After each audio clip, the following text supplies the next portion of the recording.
ಎಲ್ಲಿದ್ದೀವಿ? MBS ಅಪ್ಪನ phone ತಗೊಳಕ್ಕೆ, ಹೊಸ ಐಫೋನ್ ತಗೊಳ್ಳೋದಿಕ್ಕೆ. ನಿಂಗೆ ಗೊತ್ತಾಗ್ತಿಲ್ಲ ಎಲ್ಲಿ ಬಂದಿದ್ದೀವಿ ಅಂತ. ಹಾಯ್ ಹೇಳಿ, ಹಾಯ್ ಹಾಯ್ ಹಾಯ್. ನಿದ್ದೆ ಮಾಡಿ ಎತ್ತೀಯಾ? ಆಯ್ತಾ ನಿದ್ದೆ?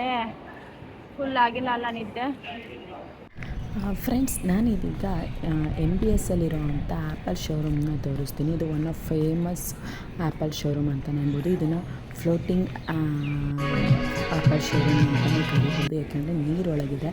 ಹಾಗೆಯೇ ಇಲ್ಲಿ ನಾವು iPhone 15 ಮಾಡೆಲ್ ಫೋನ್ಸ್ನ ನೋಡೋದಕ್ಕೆ ಅಂತ ಬಂದಿದ್ವಿ. ಬಟ್ ಸ್ಟಾಕ್ ಇರಲಿಲ್ಲ. ಎಲ್ಲ ಸ್ಟಾಕನ್ನು ಆನ್ಲೈನಲ್ಲೇ ಪರ್ಚೇಸ್ ಮಾಡಬೇಕು ಅಂದರು. ಸೊ ನಾವು ಇಲ್ಲಿ ಜಸ್ಟ್ ನೋಡೋದಕ್ಕಷ್ಟೇ ಇಟ್ಟಿದ್ರು. ನಾವು ನೋಡ್ಕೊಂಬಂದಮೇಲೆ ಆನ್ಲೈನಲ್ಲೇ ಆರ್ಡ್ರ್ ಮಾಡಿದ್ವಿ. ಆರ್ಡ್ರ್ ಮಾಡಿದ 1 ಡೇಗೇನೆ ನಮಗೆ ಡೆಲಿವರಿ ಆಯಿತು.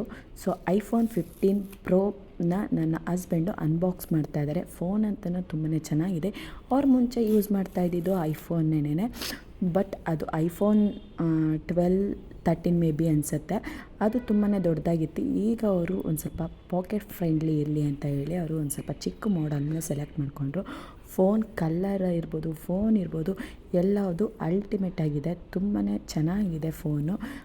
ಕಂಪೇರ್ ಮಾಡಿದ್ರೆ ಲಾಸ್ಟ್ ಸೀರೀಸ್ ಫೋನಿಗಿಂತ ಈ ಫೋನ್ ಇನ್ನೂ ತುಂಬಾ ಚೆನ್ನಾಗಿದೆ. ನನ್ನ ಹಸ್ಬೆಂಡು 6 ಇಯರ್ಸ್ ಆದಮೇಲೆ iPhone 15 ಪ್ರೋನ ತೊಗೋತಾ ಇರೋದು. ಆ ಫೋನ್ನ ಅನ್ಬಾಕ್ಸ್ ಮಾಡ್ತಾ ಇದ್ದಾರೆ. ತುಂಬಾ ಖುಷಿ ಆಯಿತು. ಹೊಸ ಫೋನು, ಹೊಸ ವಸ್ತು ಏನೇ ಬಂದರೂ ಒಂಥರ ಖುಷಿ ಮೂಮೆಂಟ್ ಅಲ್ವಾ. ಅದು ಅಲ್ಲದೆ ನಾವು ಇಂಡಿಯಾಗೆ ಬರ್ತಾಯಿದ್ವಿ. ಇಂಡಿಯಾಗೆ ಬರೋಕ್ಕಿಂತ ಮುಂಚೆನೇ ಫೋನು ನಮಗೆ ಸಿಕ್ತು ಅನ್ನೋದು ಇನ್ನೂ ಒಂದು ದೊಡ್ಡ ವಿಷಯ. ಫೋನ್ ಸೊ ಈಗ ಫೋನನ್ನು ಓಪನ್ ಮಾಡ್ತಾ ಇದ್ದಾರೆ. ಅಲ್ಲಿ ನನ್ನ ಮಗ ಫೋನ್ ಬಾಕ್ಸ್ನ ಇಟ್ಕೊಂಡು ತಿಂತಾ ಇದ್ದಾನೆ. ಇಷ್ಟೇ ಫ್ರೆಂಡ್ಸ್ ಇವತ್ತಿನ ವಿಡಿಯೋ ಇಷ್ಟ ಆದಲ್ಲಿ ಲೈಕ್ ಮಾಡಿ.